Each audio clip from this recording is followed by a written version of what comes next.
আসসালামু আলাইকুম। সুপ্রদর্শক, সারা দুনিয়ার মানুষ জানে আওয়ামী লীগকে ক্ষমতায় রাখার পেছনে বা আওয়ামী লীগকে সরাসরি সাহায্য করে ভারত। এটা বাংলাদেশ সহ বিশ্বের প্রায় সকল দেশই জানেন। কিন্তু বিএনপির মহাসচিব তিনি বলছেন আওয়ামী লীগকে কোনো অদৃশ্য শক্তি সাহায্য করছে বা তাদের পিছনে রয়েছে, তাদের শক্তি যোগাচ্ছে। কিন্তু বিএনপির মহাসচিব মির্জা ফখরুল ইসলাম আলমগীর তিনি জানেন যে আওয়ামী লীগকে ভারত সরাসরি সাহায্য করছে, তাদের ক্ষমতা রাখার পিছনে তাদের হাত রয়েছে সরাসরি। তিনি জেনেও কেন বলছেন অদৃশ্য শক্তি তাদেরকে সাহায্য করছে? প্রদর্শক, এই জুজুর ভয় আর বিএনপির মহাসচিবের এই বক্তব্যের তুমুল সমালোচনা করেছেন গণ অধিকার পরিষদের নেতা ফারুক হাসান। এছাড়াও যারা বিরোধী দলের একসাথে রাজনীতি করছে তারাও এই বিষয়ের তীব্র সমালোচনা জানাচ্ছেন যে কেন নাম ধরে বলা হচ্ছে না বিএনপির মহাসচিব, কেন তিনি ভারতকে ডাইরেক্ট নাম ধরে বলছেন না যে ভারত তাদেরকে সাহায্য করছে। এমনকি আওয়ামী লীগের সাধারণ সম্পাদক ওবায়দুল কাদের তিনি বলেছেন বিএনপির মহাসচিব মির্জা ফখরুল ইসলাম আলমগীরের এই বক্তব্যকে কোট করে তিনি জবাব দিয়েছেন যে কারা সাহায্য করছে আপনি নাম বলছেন না কেন। তো আসলে এটি লজ্জার, এটা বলতে হবে, প্রকাশ্যে বলতে হবে। এতটুকু কথা যদি আপনি মুখ দিয়ে বলতে না পারেন তাহলে আন্দোলনে কতটা সফলতা লাভ করবেন আপনি? সুপ্রদর্শক, এটি প্রশ্ন করছে মির্জা ফখরুল ইসলাম আলমগীরের কাছে বিরোধী দলের নেতা কর্মীরা, এমনকি বিএনপির বিভিন্ন পর্যায়ের নেতারাও মহাসচিবের এই বক্তব্যের সমালোচনা করেছেন। সুপ্রদর্শক, আমরা ফারুক হাসানের মুখ থেকে বিস্তারিত জেনে আসবো। আমি বিএনপির মহাসচিব মির্জা ফখরুল ইসলাম আলমগীর সাহেবের গতকালকের একটি বক্তব্যের সাথে তীব্রভাবে, প্রচণ্ডভাবে যেভাবেই বলেন আমি দ্বিমত পোষণ করছি। এবং এই জায়গায় আমার একটি কড়া আপত্তি রয়েছে যে বিএনপি আসলে এই জায়গায় তারা কেন একমত হতে পারছে না, তারা আসলে চাইটা কি। যেমন ধরেন, গতকাল মির্জা ফখরুল ইসলাম আলমগীর সাহেব বক্তব্য দিলেন যে আওয়ামী লীগকে চালায় একটি অদৃশ্য শক্তি।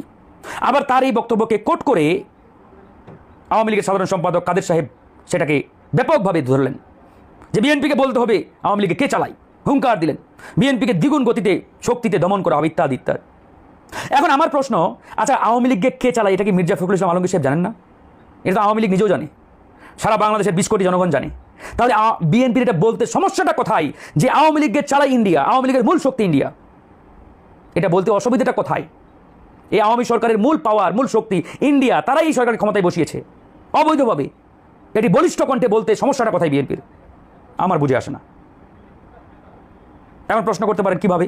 কারণ আওয়ামী লীগের সাধারণ সম্পাদক নিজেই বলেছে যে ইন্ডিয়া পাশে না থাকলে আমরা 7ই জানুয়ারির ডামি নির্বাচন করতে পারতাম না। অর্থাৎ ইন্ডিয়া ছিল বিধায় এই নির্বাচনটি তারা করতে পেরেছে জনগণের ভোট ছাড়াই। আবার নির্বাচনের আগে আওয়ামী লীগের এক বর্ষিয়ান নেতা, প্রভাবশালী নেতা বললেন আমি ইন্ডিয়ার প্রার্থী, আমি শেখ হাসিনার প্রার্থী।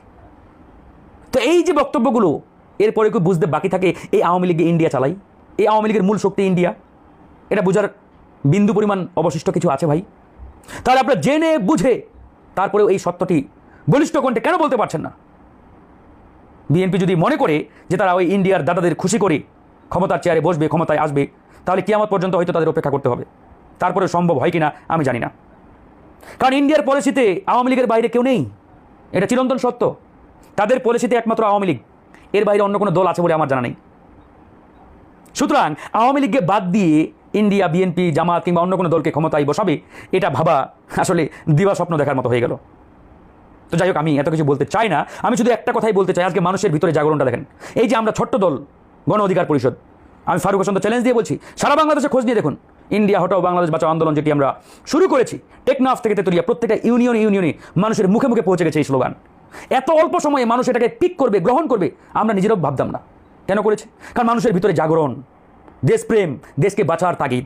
এখন আমি আপনি যারা নেতৃত্ব দিচ্ছি রাজনৈতিক দলগুলোর, আমরা যদি জনগণের এই স্পিরিট বুঝতে না পারি, জনগণের সেন্টিমেন্ট ধরতে না পারি, তাহলে কোশ্চিন কালেও সফলতা আসবে না, অনেক কঠিন।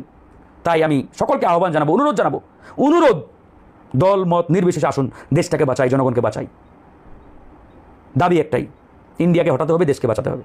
এর বাইরে বিকল্প রাস্তা নেই, বিকল্প পন্থা নেই। ভালো থাকবেন, সুস্থ থাকবেন। আসসালামু আলাইকুম রহমতুল্লাহ। সুপ্রদর্শক, বিষয়টি আপনারা কিভাবে দেখছেন অবশ্যই আপনাদের মূল্যবান মন্তব্য কমেন্ট বক্সে জানাবেন। সবসময় সত্য নির্ভর তথ্য পেতে স্বাধীন বাংলা ইউটিউব চ্যানেলটি সাবস্ক্রাইব করে আমাদের সাথে থাকুন। আসসালামু আলাইকুম রহমতুল্লাহ ওয়া বারাকাতুহু।